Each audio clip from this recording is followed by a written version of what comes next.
अस्सलाम वालेकुम वीवर्स, उम्मीद आप सब खैरियत से होंगे। मैं doctor Amna Ashraf from Syed foundation और आज हम गुजरात आए हैं। जब मैंने पोस्ट लगाई थी कि गरीब मज़दूर की 2 बेटियों की इकट्ठी शादी है जिन्होंने हमसे मदद मांगी थी, जिनके लिए हम ये राशन लाए हैं और साथ ये बच्ची के लिए 2 सूट लाए हैं।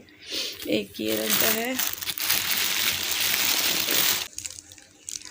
ये 2 बच्चियों के लिए सूट हैं, ज्वेलरी का दुल्हन के लिए।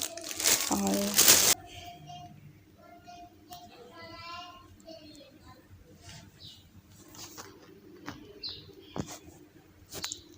इसके अलावा ये 2 डबल बेड की रज़ाई हैं, 2 पेस्टल पंखे हैं जो उनके घर पहुंचा दिए गए हैं। इसके अलावा 20 किलो आटा। ये हम गुजरात देने आए हैं बच्ची को।